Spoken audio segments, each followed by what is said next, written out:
Hello and welcome to my Chessable Move Trainer course on the Najdorf. In this video chapter, we will take a look at the Fianchetto line with g3. It arises after the moves e4, c5, knight f3, d6, the typical Najdorf moves, and now g3. Now the Fianchetto line is very popular nowadays. In fact, the Fianchetto has always been more or less popular, and it is always an option in almost all open Sicilians for white. Therefore, it will always have its practitioners. As you can imagine, the move is more positional in nature as opposed to the more aggressive treatments with like bishop g5 or bishop c4 or even the English attack. Even though it does not lack punch, because very often white can try and play in an aggressive manner like h3 and g4, trying to create something on the king side. So the move, besides being popular, should not be underestimated, even though it may appear slow at first sight. The typical Najdorf response e5 is probably objectively the best option here, apart from being our typical response to most sixth moves for white. So e5 is the way to go. Now white has three options. The knight can go to f3, e2 or b3. Traditionally, the knight has always gone to e2. However, in the light of this line facing problems to achieve something against black's precise play, the alternatives have also been developed. Knight b3 is in a way similar to the line with bishop e2, so bishop e2, e5, knight b3. The difference being that the bishop will actually end up on g2 and not on e2. This has both positive and negative sides. The bishop on g2 defends e4 and controls the d5 square more, but on the other side, it does not control the f1 a6 diagonal, making it easier for black to push b5, and also the bishop cannot come to c4 at a later stage. Let's take a look more concretely how game develops in this case. You will soon discover that this line is very, very similar to the line bishop e2, bishop f3 in the bishop e2 positional chapter that we discussed against the Najdorf, and this in a way should help you to make a parallel between these two lines, because black's play is more or less identical. So let's see what I have in mind here. So bishop e7, a normal developing move. Bishop g2, short castle, short castle. The move order shouldn't really matter, even though from white's perspective it may, because on move 9, white can start with a4. This, from white's perspective, may be important because it prevents another major theoretical line, which is the move b5. Now, white may not know that we don't play b5 in our repertoire, so he may be tempted to start with a4, but from black's perspective, that doesn't make a difference, because even after short castle, the proposed line is the line with bishop e6. Students have tried the immediate move b5, nothing wrong with the move, just a choice of theoretical lines. And in a way, to make it perhaps easier to memorize, I decided to go for the bishop e6 line for two reasons. One, because I thought at least, it's more automatic, because black finishes development bishop e6, knight e7 in a typical manner, and only then starts with queenside play. And second, because it was also employed by the world champion Magnus Carlsen in his game against Najdic. So the stamp of approval by Magnus Carlsen probably means something for the theoretical value of the chosen line. Therefore, bishop e6. And now rook e1. Again, a4 is possible. It won't change a thing after knight d7, because rook e1 again is part of white's plan. What is white's plan then? Now, it's time to draw a parallel to the line I mentioned with bishop e2, bishop f3 in the bishop b2 chapter on the Najdorf. If you remember, the idea of this setup, bishop on the h1, a8 diagonal defending e4 and then rook on e1, is the maneuver knight d2, knight f1, knight e3. So once the knight arrives on e3, it's more or less on an ideal square, because from there it can go to f5 or d5. So what white is planning is establishing a grip on black's position by putting a knight on e3. Luckily for black and luckily for us and a better memorization, how black reacts to this plan is the same as in the bishop e2, bishop f3 line. If you are very careful, you will also notice that the position is almost identical. Let's make just two more moves, knight d7 and a4. After knight d7, black is already threatening b5, knight b6, so a4 is the last moment for white to play it. The position is almost identical, as I said, the difference being that in that line, the bishop was on f3 and the pawn was on g2. And in this position, the pawn is on g3 and the bishop is on g2. Very similar, but slightly favoring black in this case. Why? Because the bishop on g2 does not control the g4 square. So bishop e3 can often be harassed by knight g4. So if white wants to put the bishop on e3, he must waste an extra move on h3. This already makes it more favorable for black. That aside, the reaction to this knight d2, knight f1, knight e3 idea is the same as in the bishop e2 line, and the move is queen b8. If you remember, the idea of queen b8 is to liberate the d8 square for the bishop. The maneuver bishop d8, bishop a5, once the knight on b3 leaves the b3 square, is a very, very good one. It can also be surprising perhaps to the white player. Knight d2. Continuing with the plan. Similarly to the bishop e2 line, if bishop e3 with the idea of queen d2, rook d1, black, acknowledging white's idea of putting pressure on d6, will continue with rook c8. Basically the same manner as in the bishop e2 line. The bishop on 3, like we said, can also be harassed by knight g4, so it's not a really stable piece. Therefore, knight d2, and now bishop d8. The idea is to go to a5. Then, once the bishop is there, it can take on c3, the queen will return to c7, maybe c6, the knight can come to c5, put pressure on e4. Very, very comfortable play for black. Therefore, a5, trying to prevent the bishop a5 move, but now b6 or b5. So b6 takes.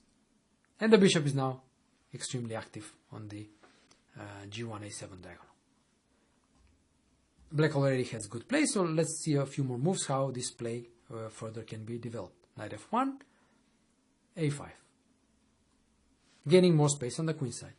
This pawn can further be used to pin down the b2 pawn by pushing a4 when the knight is removed from c3. Knight e3, white finally managed to complete the whole maneuver. Quite an interesting life of this knight on e3. It started from g1, then y f3, d4, b3, d2, f1, e3, arrived on e3, and now threatens to go to f5 or to d5. Now the next move is very important for black. Now, if you look at it, the knight on e3 wants to go to f5 or d5. Now from there, apart from the possibility of being exchanged, the knight also threatens, for example, from f5, the pawn on d6 and also the e7 square. So for example, a move like rook c8 can be met by knight f5, and the threat is rook e7. Knight e7. Therefore, the nice prophylactic move to remember here is the move rook e8. The point being that now there will never be any threats on the e7 square, and move knight f5 can be met by d5 immediately. The point being that the knight cannot give check and take that pawn, and the pawn cannot be taken because the knight on f5 is not protected. Therefore, the move rook e8 is also being prophylactic, also against directly against the move knight f5. And if knight d5, then a4. a4. Now we mentioned this idea before. It pins down the pawn on b2. The exchange on b6 doesn't bother black at all, because now the queen took over the active position on b6. The main problem is the b2 pawn. So white is making it very problematic for white to finish development. The knight on e3, yeah, it stands nice, but what does it do? Wherever it goes, it can be taken. And as before, knight f5 is met by d5. So even though white has the bishop pair, he has difficulty finding a move, what to do next, because his development is very problematic at this point. Black, on the other hand, can continue putting the rooks on the open files, maybe on c8, maybe on b8, and then put further pressure on the queen side.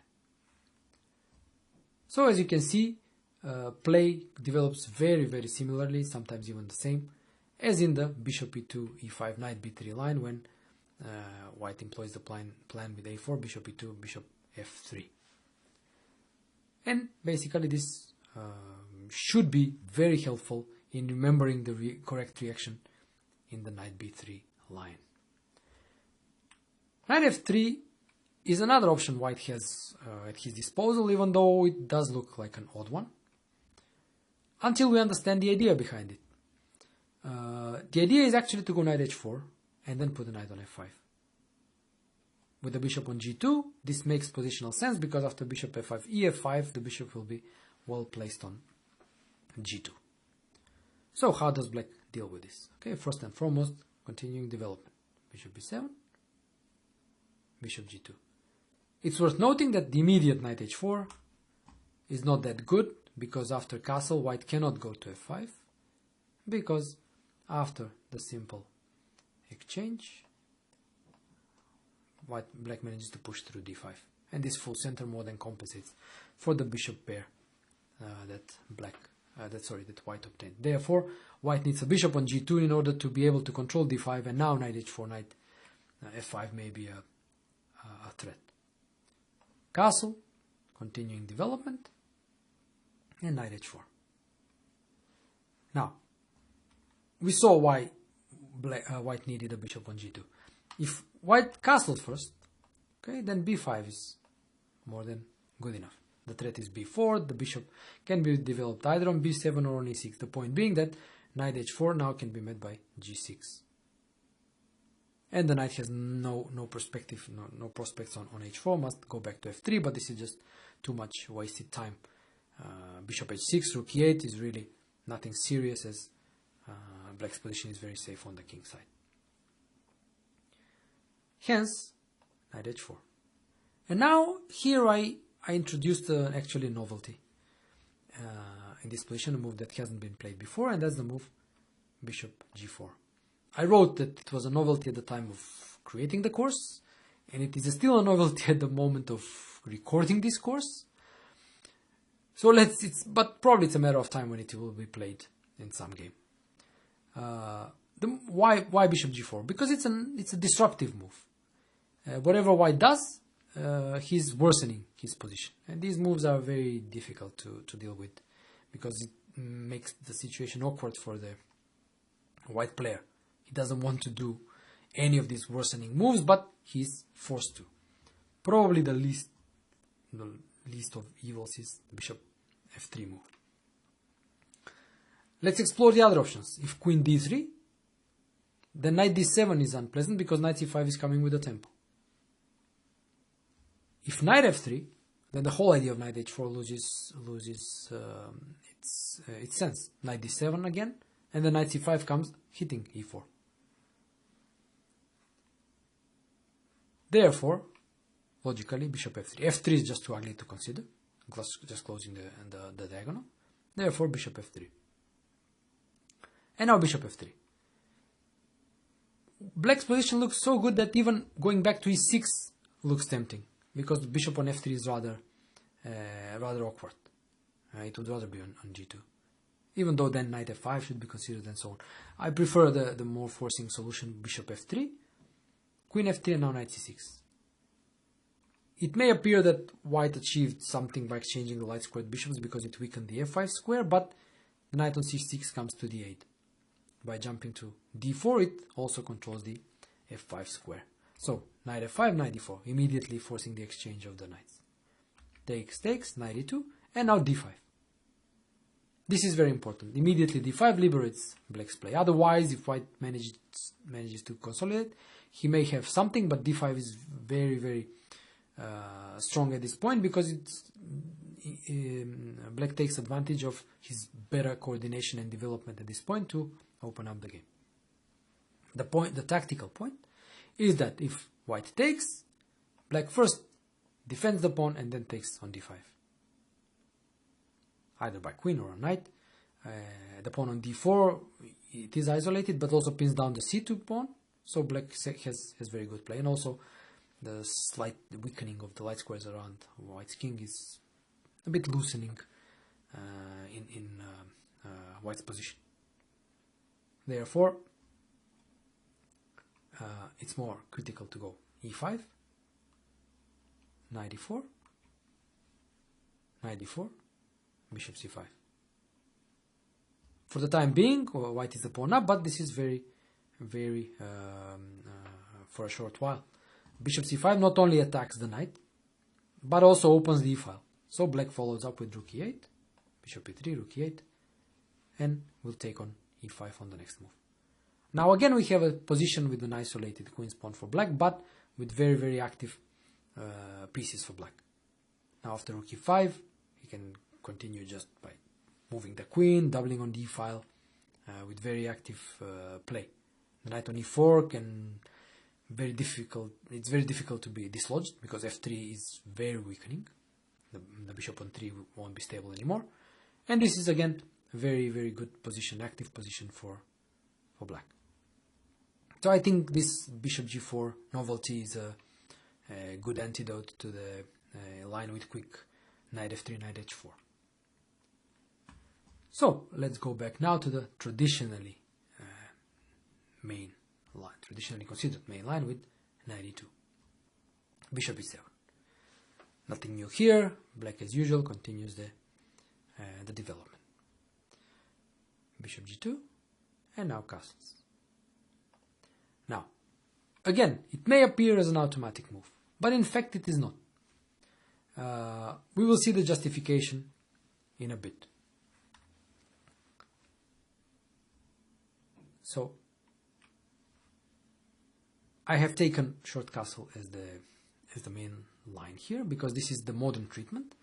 But the subtlety of black's short castle can be seen in the older treatment of the line when white was playing h3, g4 with the idea of knight g3, obtaining some space on the king side, and possibly with an attack knight f5, f4, and so on. So, what is the point of short castle? Well, after short castle, h3, b5, black starts counterplay immediately, g4. Now, if a3, black is already in time with knight d7, and if g4, knight b6. And if g5, the knight can slot back comfortably on d7.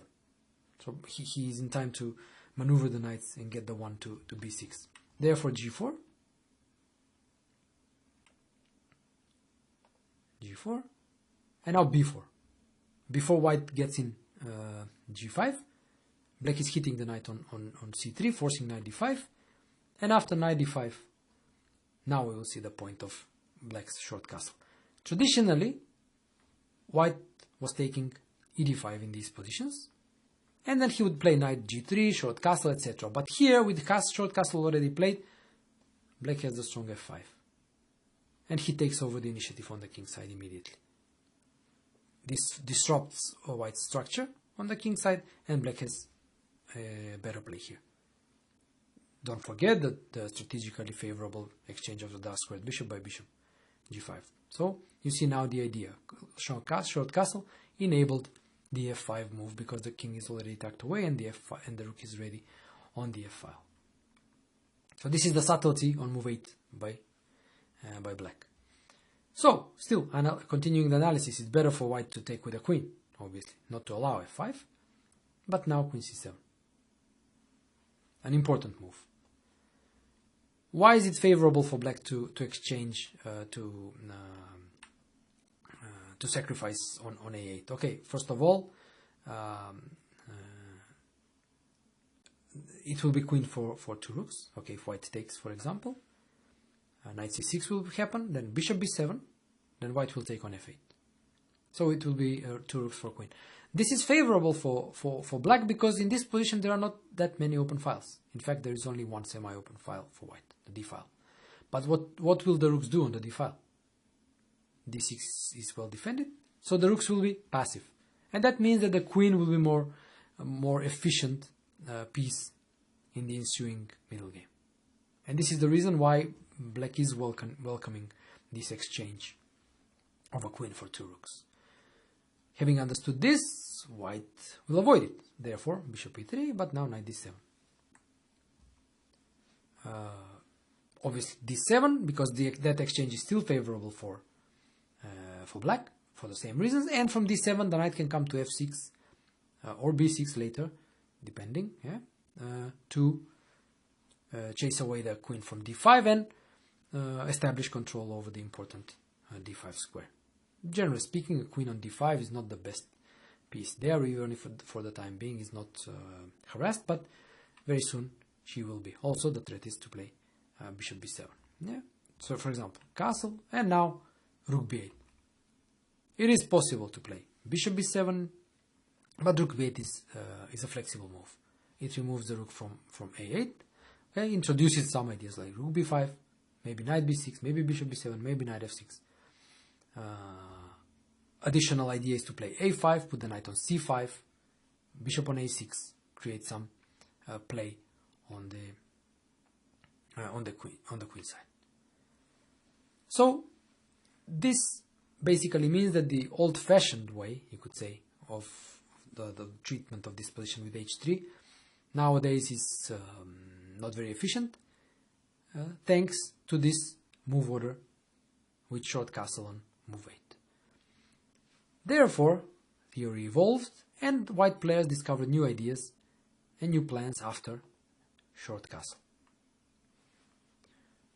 By castling short, white is abandoning this idea of h3 g4 because now simply there is no time for that.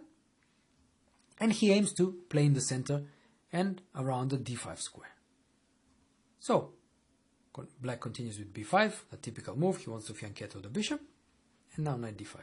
This is the modern treatment. White uses the moment that d5 is not controlled by more black pieces and forces the exchange there, thus getting a queen there on d5. But as we saw in the previous line that we just looked at, the queen on d5 is not very stable. It can very often be attacked and chased away from there. And this also happens in this line. So, queen a7. Now, you may ask yourself, why not queen c7 again? Yeah. However, things are different here. The point being that after queen a8, knight c6, white has the unpleasant knight c3 with the threat of knight d5. And the queen is difficult to catch. Why this wasn't possible in the other line? Well, in that line, the black pawn was already in b4. You can go back and check if you need to, but the pawn was on b4 and there was no knight c3. Therefore, since the rook is really hanging here, the move to place rook a7.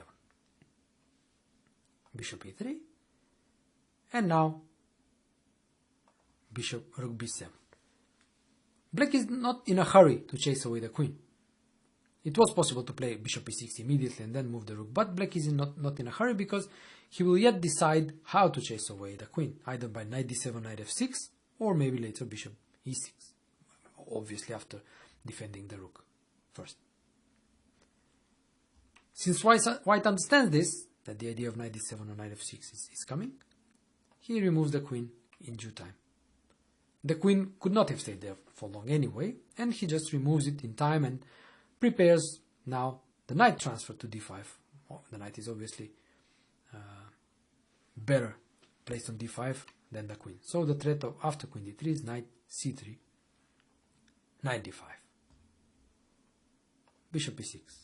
Not only a developing move, but also a move that prevents for the time being the maneuver knight c3, knight d5 because of bishop c4.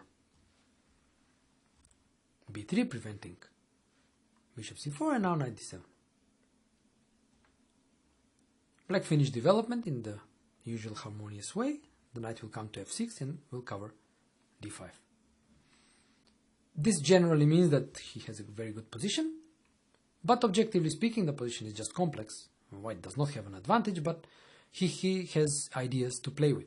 Therefore we must continue our analysis and explore the active possibilities white has in this position. So knight c3. Still the idea is to play knight d5, because after bishop d5 the queen will come to d5 again, but then in the meantime white had managed to exchange this ever important bishop e6 that controls the d5 square. Therefore white is fighting for d5, black is fighting for d5, knight f6. Try not to blunder by playing b4, because b4 just drops the pawn on a6. Yeah.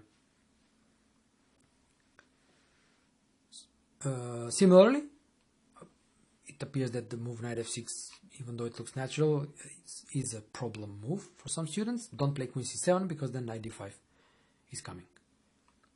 A simple hint is that, okay, white's last move, knight c3, increases control over d5. As in all the Najdorf, the vital importance of the d5 square. Like I said, white is vying for it, black is vying for it, knight f6. As usual, knight d5 now will be just captured and the pawn will arrive on d5, which, as we know, is very favorable for black. So since knight d5 is not an idea, is not an option anymore, white tries active play on the queen side by playing a4. So just attacks b5, and again b4 is not possible because queen a6 wins the pawn. Because the rook is attacked, there is no time to take the knight. With b5 being attacked and b4 not possible, there is just one possibility, and that possibility is queen b8 to defend the pawn. And now b4 is threatened. Since b4 is threatened, white takes the opportunity to open the a file first, which develops the a1 rook without moving it. But this just doesn't do anything still for the threat of b4. So the threat is to push b4 and then forcing the knight to come to d5, and then after the exchange the pawn will appear there, and black will have a great position. So therefore white is more or less forced to make sure that he obtains a piece on d5, and he can do that by eliminating a piece that controls the d5 square, hence bishop g5. Again, and as in many other lines, you will see how everything evolves around the control of the d5 square. So sometimes this control is direct, like putting pieces that control that square, but sometimes it is indirect by attacking the pieces that control that square. So black continues with b4, and after bishop f6, knight d5, white managed to establish a knight on d5, but this is not going to last for long, because after bishop d8, a preparatory move, black can continue by bishop b6, bishop c5, with or without taking the knight on d5. And for example, if this happens with the capture of the knight on d5 after queen d5, with the bishop on c5, he will have basically a fortress, because the bishop will defend all the pawns. And long term, this is very important, black may even obtain the better chances if he manages to organize an attack against f2.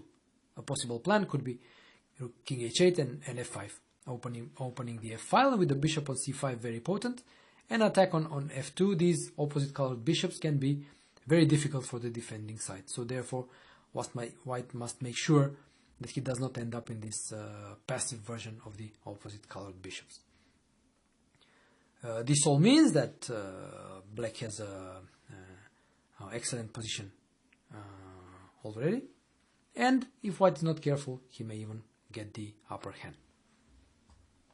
So this concludes the analysis of the relatively popular Fianchetto line in the Najdorf. And I hope, as I have managed to explain and pinpoint some problem moves and explain possible plans, I managed to help you understand the move orders, the variations, and hopefully memorize them better.